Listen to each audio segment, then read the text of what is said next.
Hey there, it is I, Chris, and I'm wearing the yellow shirt today. Nice. Yellow shirt, looking good. And the shirt with holes is actually right up there.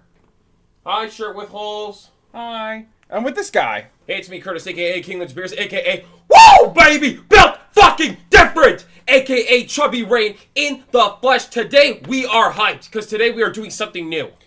Totally brand new. It's going to be the first time on our channel we are doing a actual movie review. Because we had the privilege last night to go ahead and watch Spider-Man No Way Home. And we are big fans of Marvel, honestly. Bigger fans of Spider-Man.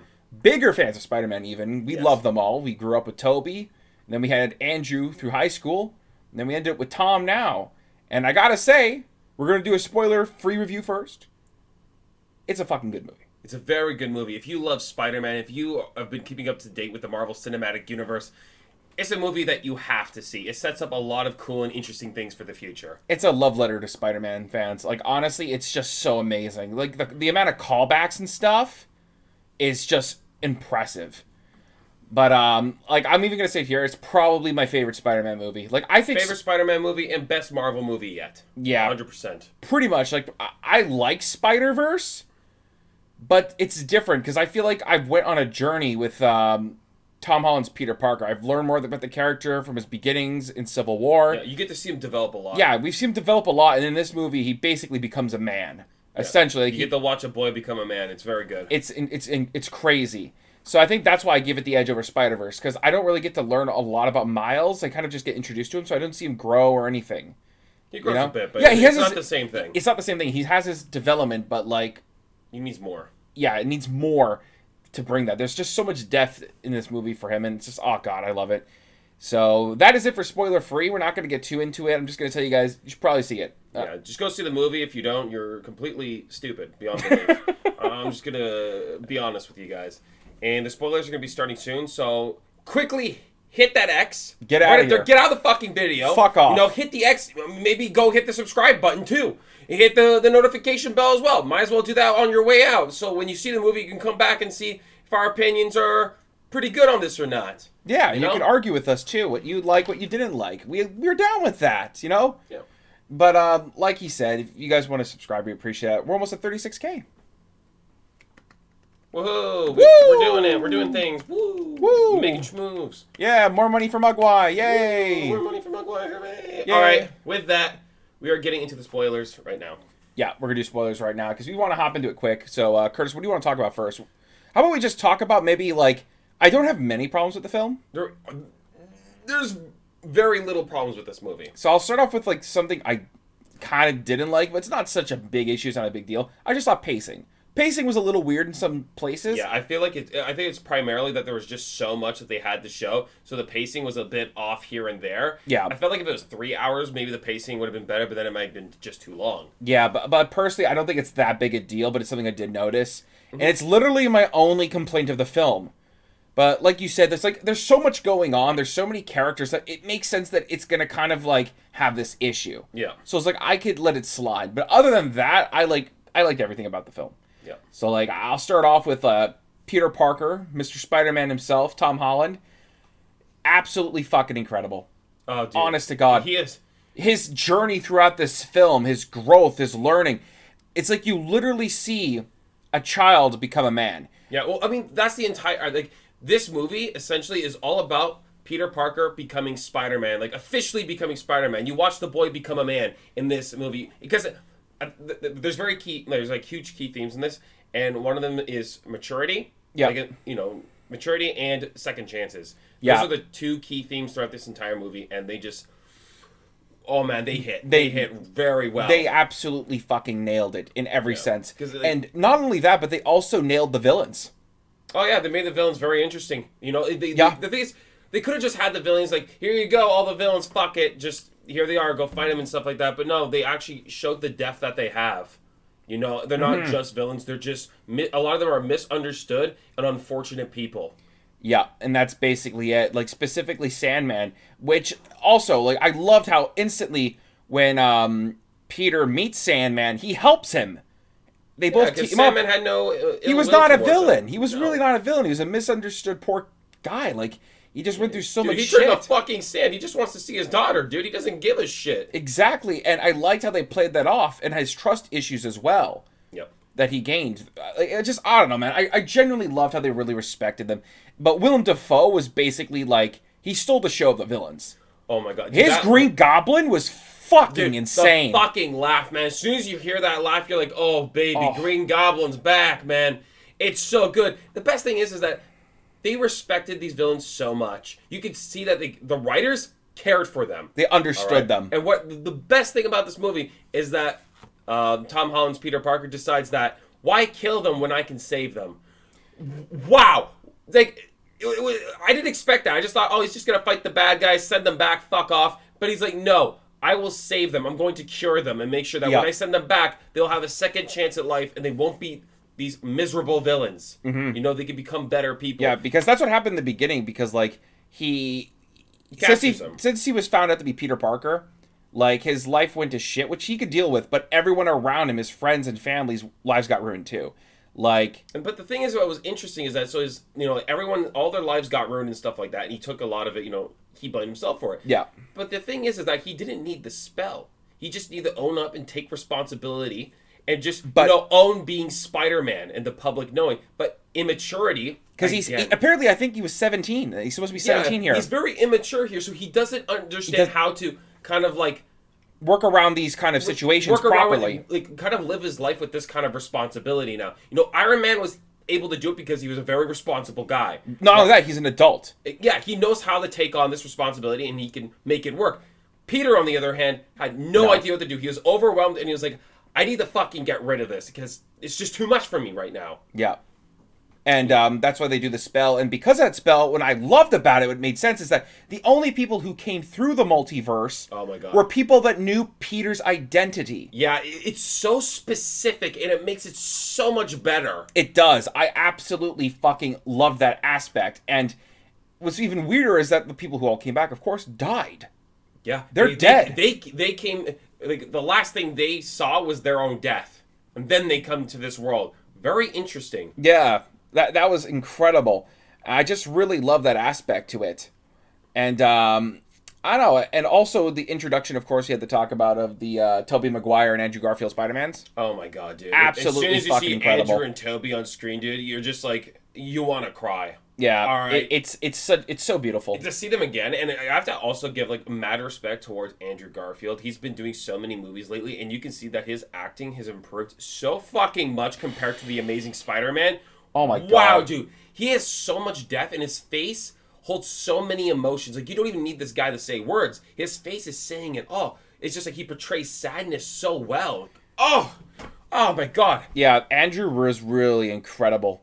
I absolutely, like, fucking appreciate his Spider-Man even more through this film. Yep. There was, like, one key moment where, I believe, MJ, she's, like, falling off of something, and, you know, Tom Holland Spider-Man's trying to save her, but the Green Goblin stops it. Yep. And right away, you see Andrew Garfield's Spider-Man. He jumps right for it and saves her. And it's just like... Yeah, and he sticks a proper landing this time because he learned from his mistake.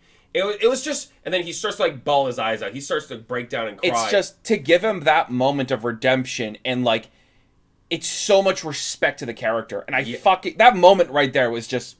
It's easily one of my favorites in the film. It's possibly the best moment in the movie. It's just like... It really is.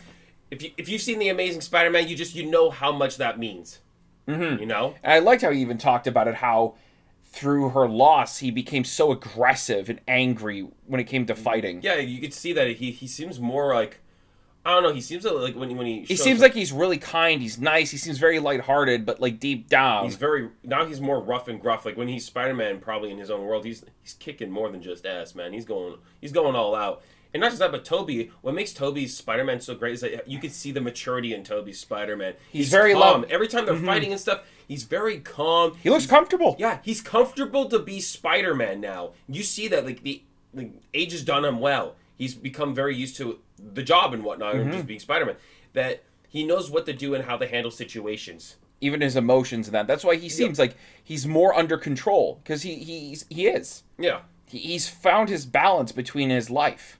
Yeah, his life in Spider-Man, right? Yeah. Peter Parker and Spider-Man, he's found the perfect balance of it, you know? I really like that, how the Peter Parkers were so different yet very similar in a lot of ways, and their interactions together. Oh, it makes me want more of these three guys together. You know, I want to see the three of them as Spider-Man again together because they have really good chemistry, and they really play off one of each other very well.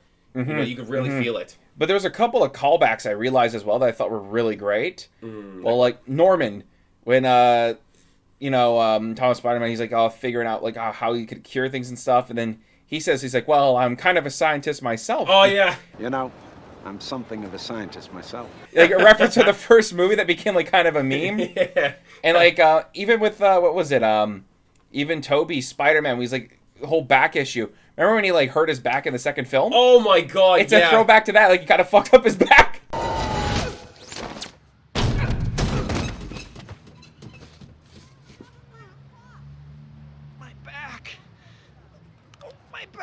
Yeah, after that, it was so great to see like these callbacks and moments, and again, it's like the writers really paid attention to the material and really gave a lot of respect and love to them. Yeah, even when they made comments of his like webs coming out of his wrists and stuff, like, they're like, "What the fuck is going on here?" How convenient is that? Like, you don't run out, right? Like that's such a huge advantage. Jeez, man. I like that. I don't know, man. I really genuinely love the movie. It's so many great moments. Even like Doctor Strange was super good in this. Doctor Strange was very good. Every villain was very good in this too. They gave them a bit of time to shine here and there.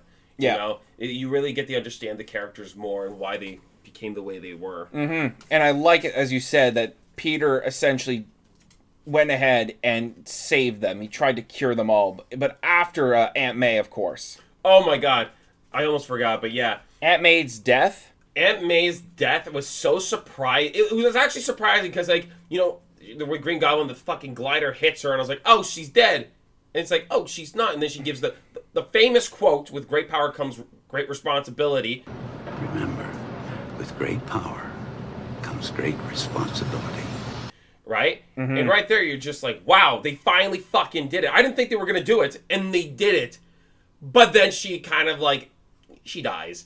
And you're just like, wait a minute, I thought she was okay kind of thing. I didn't think they were going to go that route.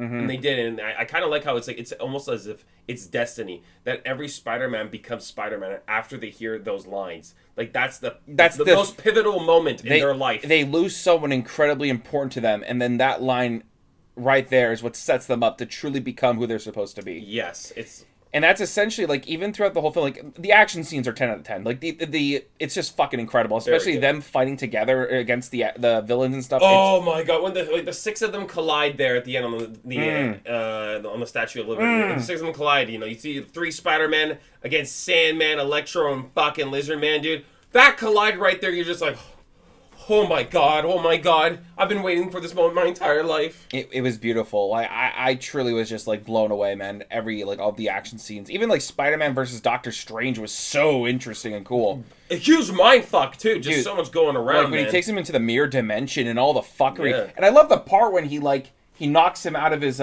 himself. Oh, his body. It's like the Spidey senses were like, choo. The Spidey senses were still kicking. Yeah, that's the thing. That was so sick. It was like, oh god, dude, man, there's so much to talk about that I find it hard. At that moment, it teaches you that math beats magic. So any of you kids in school, pay attention to math, because one day you might have to beat magic with it. Yeah, you might have to beat some wizards. Yep. Yeah, math is their weakness, apparently, and I really thought that was funny. Yeah. But I literally appreciated how they just showed how, like, actually intelligent Peter was as well, even in that situation. Doctor Strange is a pretty tough guy to fight, you know? He's not someone easy to beat, and he literally just outsmarted him. No, but he literally put it together that the mirror dimension was essentially geometry. And he's like, oh, I could do geometry, this is easy. Yep. I was like, shit, man, math is fucking powerful. Yeah, man. I love that, and it just, like, I don't know, man. It really showed that often, especially like how advanced the technology is in this era, in this universe of Spider-Man compared to the others. How they were actually able to go ahead and produce cures for all the villains.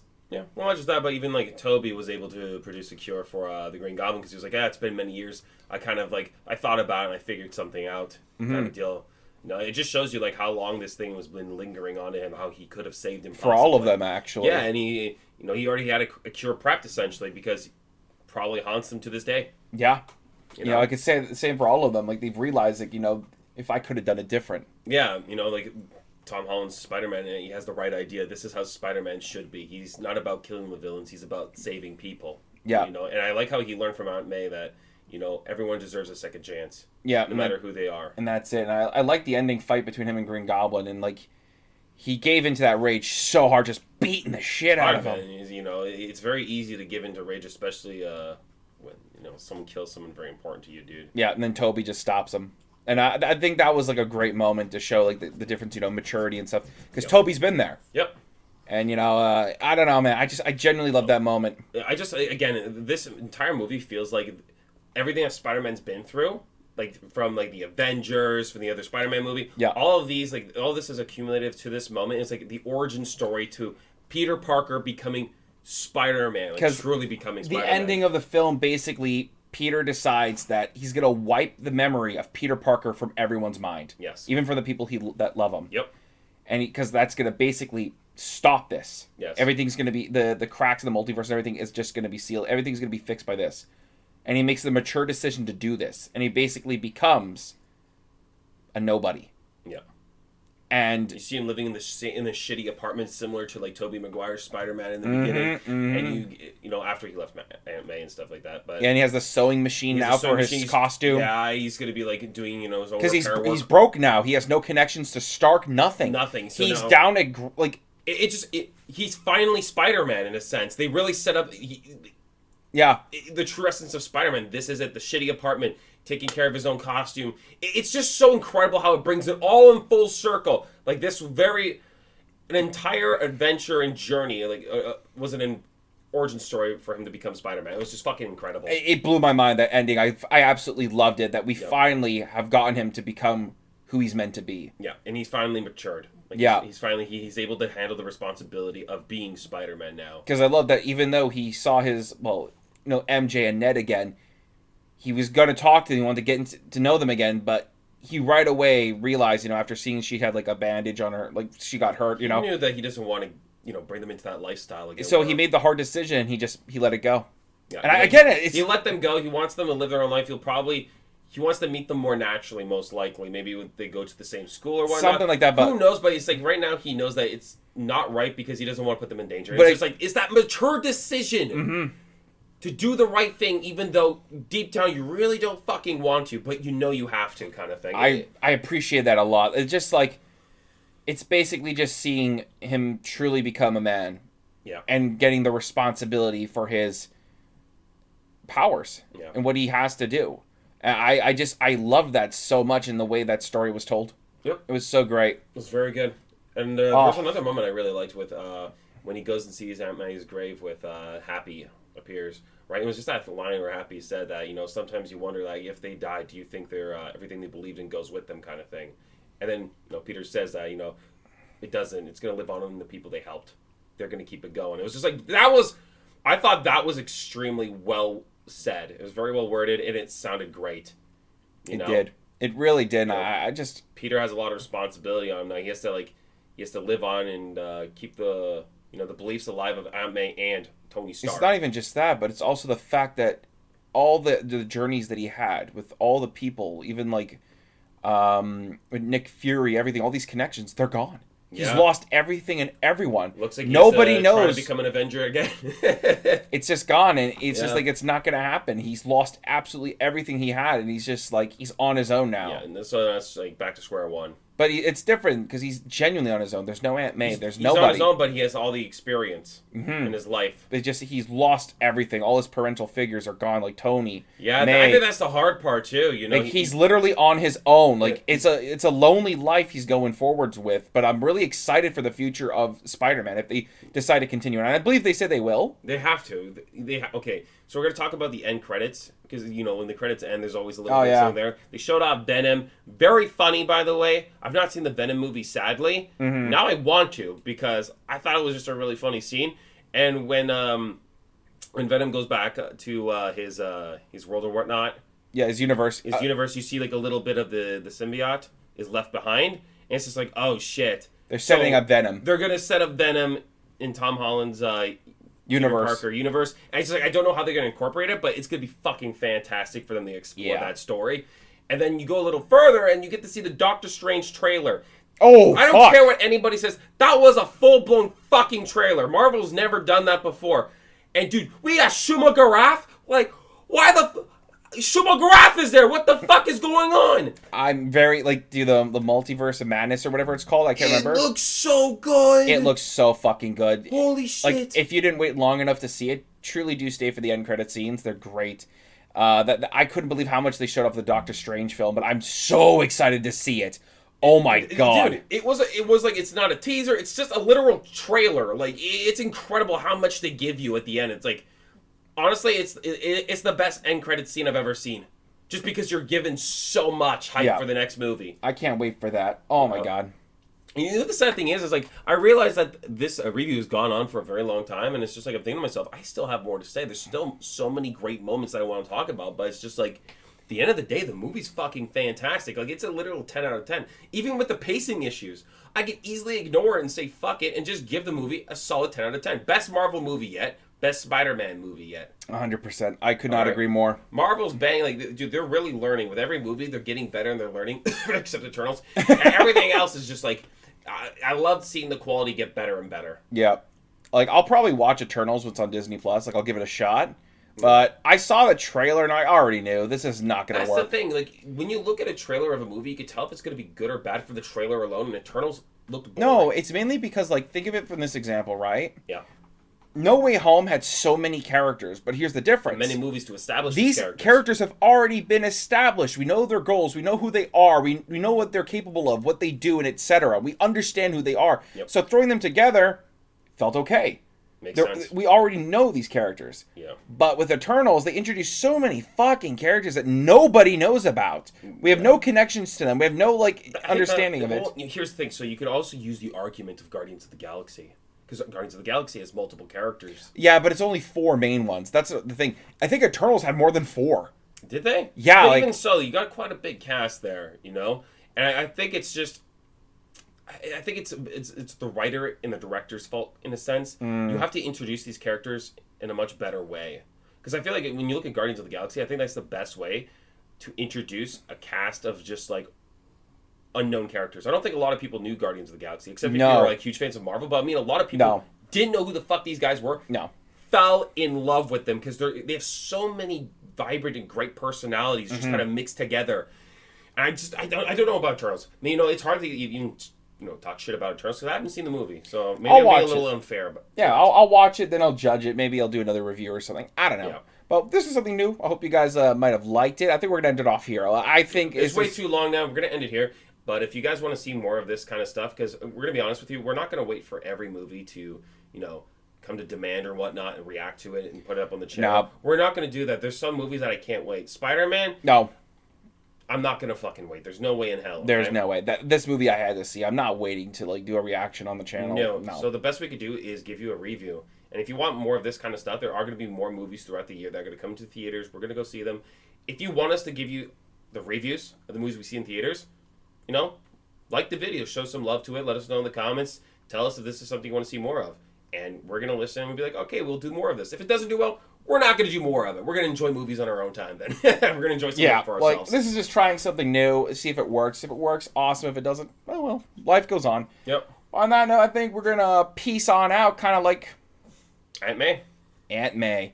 So, yikes. Big yikes. But hey, with great power comes great responsibility. Remember that one. So, bye, guys. Yeah.